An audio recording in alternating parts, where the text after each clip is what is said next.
So the first person we're going to call to the stage here is Jeff Barkin.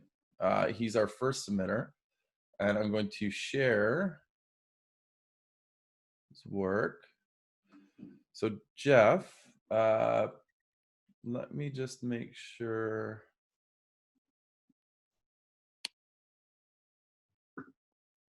Let me give you the mic, Jeff. So Jeff, are you there? I'm here. Can you hear me? Absolutely. Awesome. Thanks for joining us, and thanks for submitting to the first ever sequence practice, Jeff. Yeah, thanks for having me on. Excited to be here. Mm-hmm. So just to give you a rundown, I am doing essentially digital transformation consulting, specifically for the real estate industry, with an angle on bringing technology into real estate companies, having worked in property management for a few years and having brought in a lot of technology to help operate more efficiently. And now, I'm trying to help other companies do the same thing, because I really believe they can benefit a lot from that. And so the sales asset I'm presenting is an email.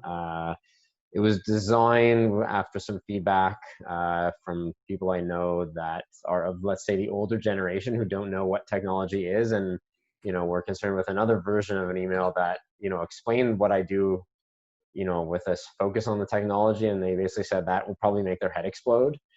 So they're like, write an email that doesn't talk about technology but talks about what you do. So I was like, okay, we'll just talk about business processes and problem solving and saving money, so they can actually know what I'm talking about. Right. And so the end product is this, where we focus on some very simplistic language that they can read quickly. We want to make it sure. I want to make it short because people don't like to read things. You can see, other than like the end part where you're referring to my website, it's only 5 lines, and one of them is a link to a blog post, so they can get a little bit more content, because I believe in content marketing, and just having a bit of additional information beyond just the email, that if they want to see more, there's a quick link to that to sort of try to get them to be a bit more engaged. And this is all about selling for myself. I'm not selling on behalf of anybody else. And we're targeting a typical real estate executive who might own commercial or mixed use or residential properties, who might be using Excel and paper for all of their business processes, and is frustrated with the slowness, is struggling with the work from home thing that we're dealing with right now, or is just spending too much money moving, shuffling paper around. Yep. And so, my goal is to tell them what I can do, try to establish some credibility, because that can be hard. So I tell them I used to manage $50 million of real estate, which is actually the case. And that I can help them be a little bit more efficient, save a bit of money, and hopefully they read the blog post and contact me, and then we would go from there.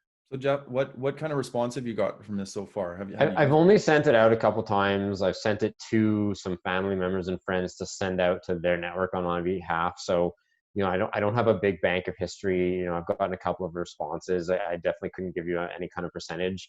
Yep. My networking is typically a little more selective. So like my main clients were people that I already knew, previous employers and suppliers. Right. And, I'm a little more selective. I don't do any kind of high volume email marketing, at least not yet. Yeah. But, it's really just like the feedback I've gotten on the content is that this is much easier to understand.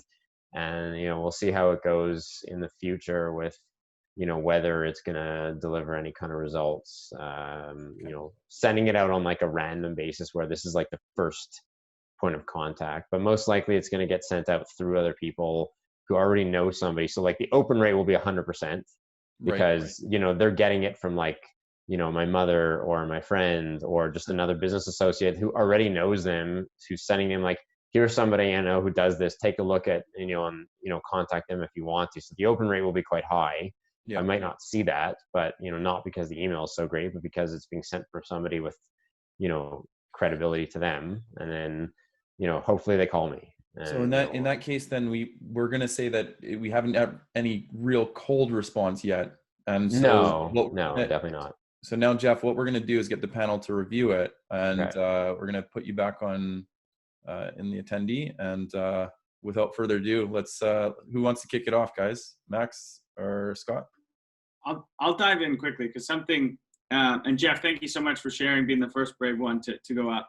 Something I found super interesting, and I have a ton of more tactical feedback. But there's kind of this line here where it goes.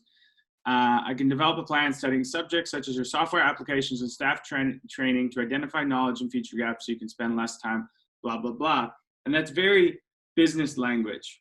The funny thing I noticed when Jeff was telling me that, he actually gave up some better copy that would probably work better. He said, a lot of them might be using old school Excel, having trouble working from home, tired of shuffling papers around. So if you actually took that language and replaced some of the business language with more crispy, relevant, easy to understand language, I bet responses would go up. And then a few other things, I think he got some great advice from people. Keep it simple, have simple language, and keep it short. I would continue following that thread, make this even shorter, keep the language simpler. You got to watch, Bilal kind of said it, you got to watch out for who's the hero of this story. There's a lot of I language.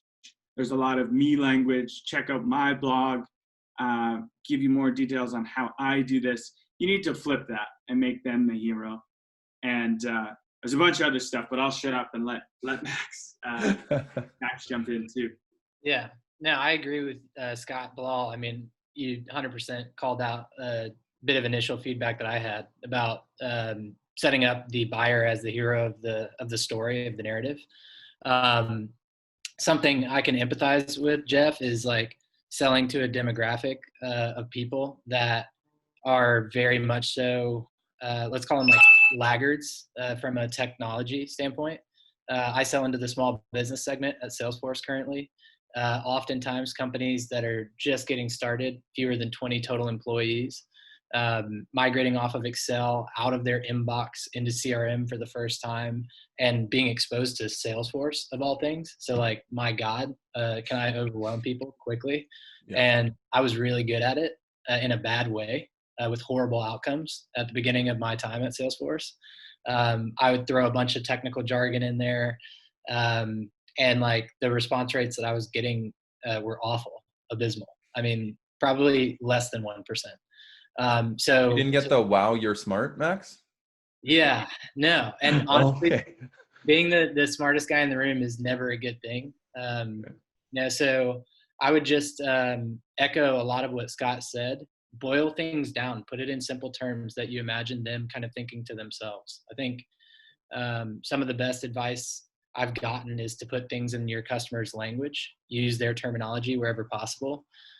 So what you were saying, Jeff, like, and what Scott alluded to, being the kind of advice around reframing the way that you frame up the value prop, and just speaking in terms of outcomes. That's another piece that I think I'd iterate on what Scott said to add is we want to speak to our customers in terms of the value proposition that we stand to offer, not necessarily the means or the mechanism by which we're going to kind of offer them to get to that endpoint.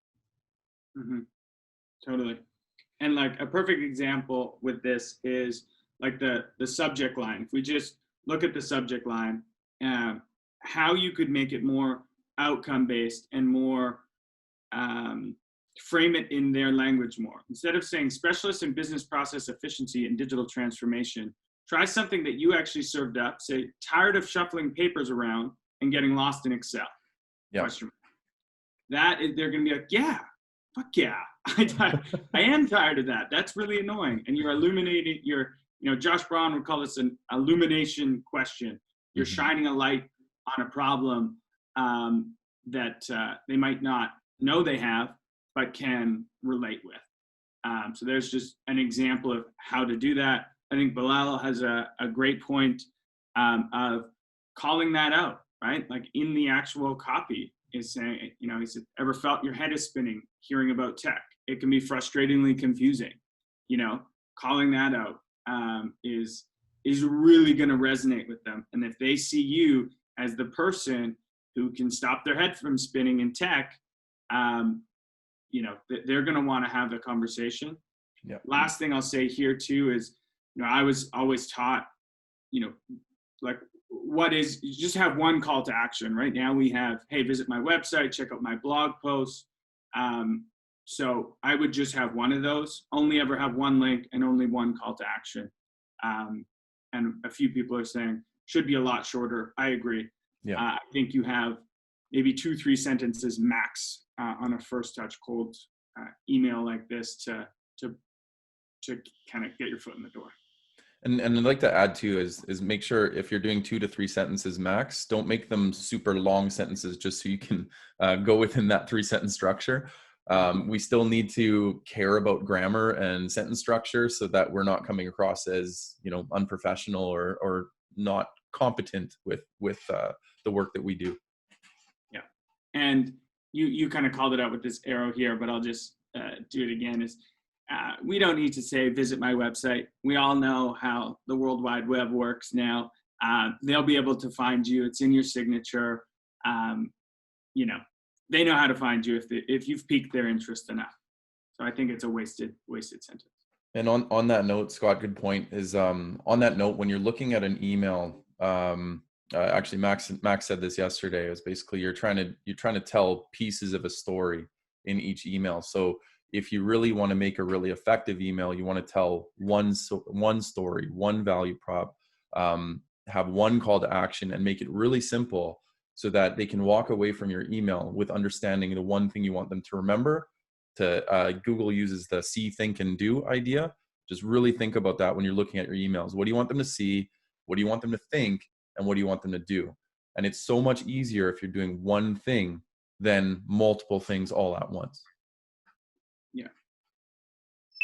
Yeah, I mean, executives especially, and Jeff, like, it sounds like you have a fairly extensive background in the industry, and a lot to kind of prop up your credibility. Mm-hmm. I would just say, think about when you were that person, when you were that executive, how you might have consumed information like this when it reaches your inbox.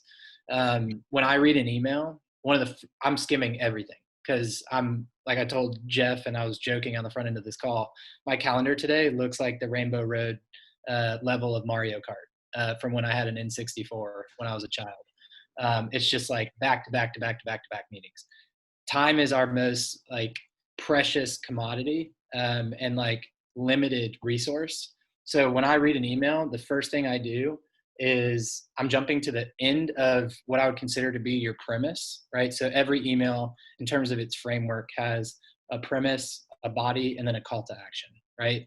Typically, it's not always framed up that way, but it's the way that I write my emails or structure my emails. The first thing I'm doing is jumping to the end of your premise to see why you've selected me as a recipient of this email. Like, why is it me that you're reaching out to? Why is this relevant to me? And then I'm going to navigate to the call to action and see what that looks like. What are you asking for from me or of me? And if everything there still captures my interest, then I'm going to swoop around to the body of your email, which is where you've established all of your credibility here. So I might not ever even get to that if I don't kind of feel like your premise and your call to action resonate with me. Yeah. And that was actually based on a study, I believe, I can't remember who did it, but tracking eye movements over thousands and thousands of people is where your eyes actually go when you're reading an email. Yeah, great point. Last thing I'll say specifically for this, because I can kind of put myself in the shoes of your buyer who's in real estate, not overly technically savvy. They have a fear right now, in my opinion, or many of them do, of being disrupted, right? And so you can really hone in on that fear and kind of place those seeds of doubt in them to get them to, because you're kind of fighting the status quo. They've done stuff, it works for them, nothing's broken, so you need to paint a picture of a future where they're going to get left behind. And so asking illumination questions like, what are you doing to make sure, you know, you don't get left behind in the real estate industry, or things like that, I think will drive them to take action. Sometimes fear, you know, fear of loss is a better driver than thinking you're going to gain something.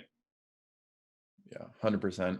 No, thanks, guys. So we're going to move on to the next one. But before we do, we're going to do what is the one thing that Jeff can do to make this a better email? So summarize everything that we talked about. What would you guys say is the most important thing? I'll let you go first, Scott. And I'll pivot off of that because I'm sure that you're going to take something I would have said. So yeah, I think tons of people have said it. Shorter, for sure. To me, this looks like a lot of the emails I get, right? Yeah. So make it shorter, make them the hero of the story. Stay away, as I know you are doing digital transformation for real estate agents, but stay away from those buzzwords and jargon, and talk to what you're actually helping them do, which is, you know, get out of Excel and stop shuffling around papers, and, you know, get some time back in your day and that sort of stuff. So that would be, I snuck a few things in there, but those are a couple. Awesome. Yeah, honestly, what I heard was the I versus you. Really make them the star. They're the hero. You're solving their problems, not yours. And that's really the big thing for me. I should add, actually, though, we talked about this before, Max and Scott, is that this is multiple stories in one email. This is why sequences were created, because you can turn this one email, that's what some prospects would call a terrifying email, and turn it into multiple short emails with their own premise and their story and their call to action. Yeah, and I would just say, I would, with Jeff's advice and Scott's advice, I would warm this up a little bit more. I'm okay with opening with a question, but I think if you do so, it should be something along the lines of what Scott shared. It might be, hey, provided everything that's going on, or provided the circumstances, you know, surrounding COVID, companies in your industry have lost an average, you know, on average 30% in productivity. Like, were you aware of that? Or, you know, just framing it up a little bit differently with the syntax potentially. But if you don't do that, if I'm reading this, I want to know why it's reached my inbox. I don't see anything about this that screams to me, you know, this email was kind of purpose built for me. Mm-hmm. Right on.